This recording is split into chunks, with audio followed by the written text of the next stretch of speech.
अस्सलामु अलैकुम वरहमतुल्लाहि वबरकातुहू। मैं अल्लाह सुब्हानहू व तआला का बहुत बेपनाह शुक्रिया अदा करता हूँ कि अल्लाह ने मुझे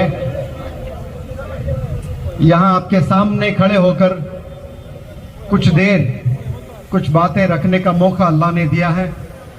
और मैं शुक्रिया अदा तमाम इस प्रोग्राम के ज़िम्मेदारान का भी करना चाहता हूँ कि आप लोगों ने बड़ी मोहब्बत से इस प्रोग्राम को रखा है, और वो भी इन गर्मी के दिनों में इतने तादाद में लोग आना बैठना, ये साबित करता है कि हमारी कौम जाग चुकी है और एजुकेशन के नाम पर भी इतने लोग इकट्ठा हो सकते हैं माशाअल्लाह। वरना बचपन में हमें ऐसे नज़ारे सिर्फ पॉलिटिकल लीडर्स के भाषणों में ही नज़र आते थे, लेकिन आज एजुकेशन में इतनी प्यारी बहनें और इतनी सारे बच्चे मर्द हजरात आए हैं, ये साबित करता है कि आप सब लोग इक़रा के एम्बेसडर्स हैं माशाअल्लाह। जो अल्लाह का पहला मैसेज इस दुनिया में आया है, इक़रा पढ़, उसके पैकर उसके सब एम्बेसडर्स हैं। और मैं बेपनाह शुक्रगुजार हूँ मौलवी हुज़ैफा साहब का भी, क्योंकि इस गुजरात में सबसे पहले मेरी मुलाकात मौलवी हुज़ैफा साहब से हुई थी 10 साल पहले, 12 साल पहले। उसके बाद आपने मुझे महाराष्ट्र में बहुत से मोटिवेशनल टॉक्स मेरे करवाए। वो बहुत हस्ती है, अपने आप को पीछे रखकर मुझे आगे लाकर मुझे मौके दे रहे हैं। और यहाँ जितने भी ऑर्गेनाइजेशंस हैं, मेमन कम्युनिटी यहाँ पर बड़ी मशहूर है, और उसमें बहुत से और भी कई कम्युनिटीज़ हैं। उन तमाम कम्युनिटीज़ के लीडरान ज़िम्मेदारान को मैं सलाम भी करता हूँ और शुक्रिया भी अदा करता हूँ कि आप लोगों ने 1 महीना पहले इस प्रोग्राम के लिए काविशें शुरू किए थे। और बिल्कुल 1 महीना पहले ही मेरा भी वर्कशॉप हैदराबाद में समर कैंप के तौर पे चालू हुआ था, और पहले दिन से मुझे पता चल रहा था कि यहाँ बहुत मेहनत की है आप लोगों ने। जितने जिम्मेदारों ने मेहनत की है उन सबको मुनव्वर जमा का सलाम। आप लोगों ने एजुकेशन के नाम पर ये प्रोग्राम को मुनक्किद किया, और मुझे यकीन है कि आने वाले दिनों में मुझ जैसे बहुत से मोटिवेशनल स्पीकर्स को आप यहाँ पर बुलाएंगे। मोटिवेशन क्या चीज़ होती है, ये जिनके पास बैंक बैलेंस होता है, जिनके पास पैसे होते हैं, शायद उन्हें बहुत लेट समझ में आए, लेकिन गरीब जो लोग हैं, जिनके बच्चे बिगड़े हुए हैं, उन्हें पता होता है कि बच्चों को मोटिवेशन की कितनी सख्त ज़रूरत है। और जिनके बैंक में अकाउंट्स हैं और उन अकाउंट्स में करोड़ों रुपए हैं, वो बेफिक्री से ज़िंदगी गुजारते हैं। लेकिन जब उनके बच्चे जवान हो जाते हैं, 15 साल 18 साल 20 साल 22 साल में जाते हैं, और जब गुनाहों में मुलविस हो जाते हैं और वालिदैन की बात बिल्कुल भी नहीं सुनते हैं, तो तब उन्हें उनकी दौलत फीकी लगने लगती है। तब वो तलाशते हैं कि कोई ऐसा बंदा मिल जाए, कोई टीचर मिल जाए, कोई आलिम दीन मिल जाए, कोई मोटिवेशनल स्पीकर मिल जाए, जो मेरे बच्चे को राह पर ले आए, डायरेक्शन सही मिले उसे। लिहाजा हमारे बच्चे अच्छे हैं, बिगड़े हुए हैं, हर हाल में मोटिवेशन की सख्त जरूरत है, क्योंकि आज अच्छे हैं तो कल का पता नहीं कल कैसे होने वाले हैं। क्योंकि बिगड़ने में वक्त नहीं लगता है, बनने में सदियां लग जाती हैं, लेकिन बिगड़ने में एक पल काफी है। इतनी तेजी से नौजवान बच्चे बिगड़ते आ रहे हैं, और उन पर नजर होना बेहद जरूरी है, और कंटिन्यूस नजर रखना बेहद जरूरी है। और ये जिम्मा सब जिम्मेदारी पेरेंट्स की है। और मुझे यकीन है कि मैं जो आज बातें आप लोग के खिदमत में रखूंगा, इंशाअल्लाह ये मैं मेरे एक्सपीरियंस से आपके सामने रखता हूं। मैं 2008 में पढ़ाना शुरू किया। उससे पहले मैं फार्मासिस्ट था, गवर्नमेंट फार्मासिस्ट। वो जॉब छोड़कर मैंने इस प्रोफेशन को चुना, और जब मैं टीचर बनने की कोशिश की है, 3.5 साल बड़ी सख्त मेहनत करके मैंने ग्रामर सीखा, अंग्रेजी के कवायद सीखे, सीखने के बाद जब पढ़ाने का जज्बा मुझ में पैदा हुआ और स्कूल्स में जाने लगा, पूछने लगा कि मुझे मौका दीजिए, मैं बच्चों को पढ़ाना चाहता हूं, तो सारे स्कूल्स के दरवाजे मुनव्वर जमा के लिए बंद थे, कोई खोलता नहीं था। पहले मेरा एजुकेशनल क्वालिफिकेशन पूछते, मैं कहता मैं फार्मासिस्ट हूं, तो वो लोग बोलते कि क्या आप बीएड किए हैं? मैं कहता कि मैंने बीएड नहीं किया। तो सारे स्कूल्स के दरवाजे मुनव्वर जमा के लिए बंद थे।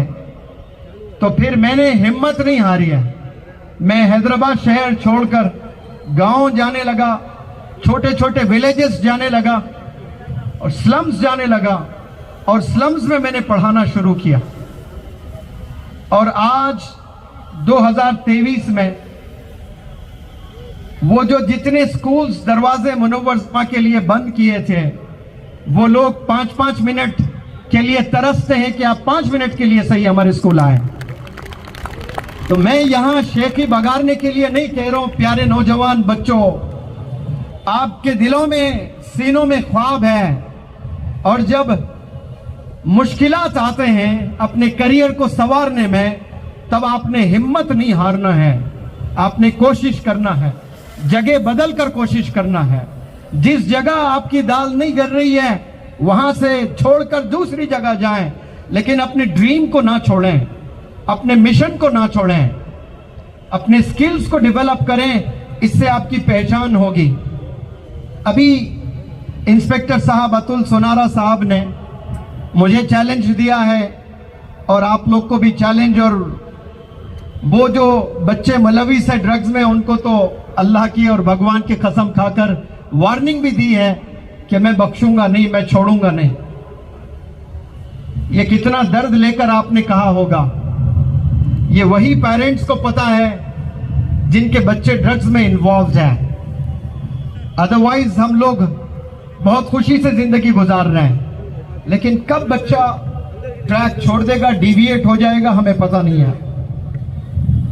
तो पहले मैं मेरे अब्बा हुजूर की एक छोटी सी टीचिंग मैं आपके इल्म में ले आना चाहता हूं, फिर जिस मकसद से मुझे यहां पर बुलाया गया उस पर मैं बात रखता हूं इंशाअल्लाह।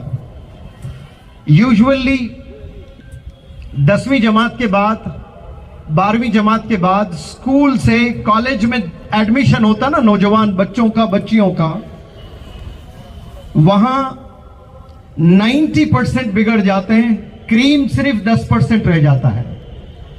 स्कूल की जिंदगी बिल्कुल अलग। स्कूल में डिसिप्लिन होता है, स्कूल में टीचर से खौफ होता है, डर होता है, लेकिन जैसे यूनिफॉर्म हट जाता है, कलर ड्रेस में आते हैं और कॉलेज में जाने लगते हैं नौजवान बच्चे, तो पहले तो ड्रेसिंग चेंज हो जाती है, साइकिल मिलता है, साइकिल से उनको बाइक्स मिलते हैं।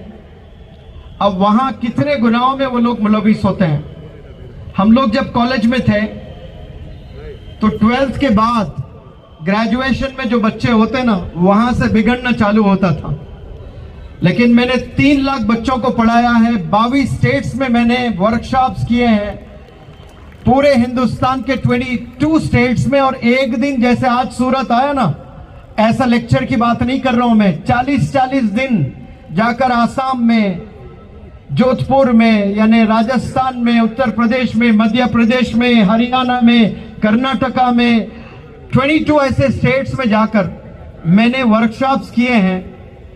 मैं पूरे दावे से कह सकता हूं कि जो बच्चे 20 साल में बिगड़ते थे, इस जमाने में वो 10 साल में बिगड़ रहे हैं। जो गुनाह 20 साल में किया करते थे आज से 20 साल पहले, उससे जायद गुनाह 10 साल के बच्चे करने लगे हैं। आप इमेजिन करें, वो जब 20 साल तक पहुंचेंगे वो टोटली कोलैप्स रहेंगे, टोटली बिगड़ जाएंगे। तो मैं जब 12th पास करके ग्रेजुएशन में गया तो मैं दोस्तों के साथ खड़ा हुआ था, मेरे अब्बा हुजूर गुजरे, उनकी नजर पड़ी, सब लोग सिगरेट पी रहे थे, मैं नहीं पी रहा था, दोस्त पी रहे थे। तो शाम में जब आया मुझे पता चला कि मेरे साथ तो वालिद साहब फुटबॉल खेल लेंगे आज। तो वालिद साहब ने मुझे डांटा नहीं, मुझे मारा नहीं, मुझे बिठाकर कुर्सी पे कहा कि बेटा मैं मेडिकल फील्ड से हूँ, फार्मासिस्ट हूँ। घर के सामने रोजाना शाम में असर से मगरिब तक बैठता हूँ। छोटे बड़े हिंदू मुसलमान जो भी जाते हैं उनको रोजाना काउंसलिंग किया करते थे कि शराब नहीं पीना, सिगरेट नहीं पीना, गुटखा नहीं खाना। ऐसे शराबियों की काउंसलिंग करते थे जो यकीन 1000% कि ये बंदा कभी शराब छोड़ने वाला नहीं, जिसको फैबुलस बूजर कहते हैं, यानी अब वो तसव्वुर भी नहीं कर सकता कि मैं बिना शराब जी सकता हूं। ऐसे शराबियों की भी काउंसलिंग करते थे। तो वो मुझे कुर्सी पर बिठाकर एक बात बोले हैं जो आज तक याद है। नौजवान बच्चों, इसे बहुत गौर से सुनना आप लोग। मेरे अब्बा हुजूर ने कहा था कि बेटा मैं रोजाना काउंसलिंग करता हूं कि ये सिगरेट, ये ड्रग्स, ये पान, ये गुटखा और मजीद ये शराब, ऐसी चीजें नहीं पीना। और आज मैंने आपको आपके दोस्तों के साथ खड़े होकर देखा सिगरेट पीते हुए, तो मैंने वालिद साहब से कहा कि मैं नहीं पी रहा था। तो तब वालिद साहब ने कहा अगर आप पीते भी हैं ना तो आप मेरे बेटे ही रहेंगे। आप अगर सिगरेट रोजाना भी पीते हो आप मेरे बेटे ही रहेंगे, लेकिन मेरे दिल में आपके लिए मोहब्बत नहीं रहेगी। वो बोलना क्या बोलना था, मैंने कभी सोचा भी नहीं। शायद मेरे मुकद्दर में होता सिगरेट पीने का, तब भी मैं सिगरेट को कभी हाथ नहीं लगाता, क्योंकि वो ऐसी मोटिवेशनल लाइन थी जो मेरे दिल में पेनिट्रेट होकर हमेशा के लिए बस गई है। मैंने सोचा कि वालिद अगर मेरे नहीं हैं तो फिर इस दुनिया में मेरा जीने का क्या मतलब है। मेरा वालिद मुझसे मोहब्बत नहीं करता है। 800 करोड़ लोग इस दुनिया में हैं, वो लोग मुझसे मोहब्बत करते हैं नहीं करते हैं ये और बात है। मेरी माँ कहती है कि मैं तुझे नहीं चाहती। मेरा बाप अगर कह दे कि मैं तुझे नहीं चाहता तो इस जमीन पर जीना ही जीना नहीं है। वो तो अल्लाह कहता है कि तेरे वालिदैन राजी तो मैं राजी। इसका मतलब साफ कि वालिदैन अगर नाराज है तो अल्लाह भी नाराज है। तो कितने नौजवान बच्चे आज वालिदैन को नाराज कर रहे हैं। अब वो नाराज करते हुए आप इबादत भी करते हो, आप नमाजें भी पढ़ते हो, आप इंजीनियर भी बन जाते हो, आप डॉक्टर भी बन जाते हो। अल्लाह के नजदीक काबिल कबूल अमल नहीं है। इसीलिए हमने वालिदैन को समझना है।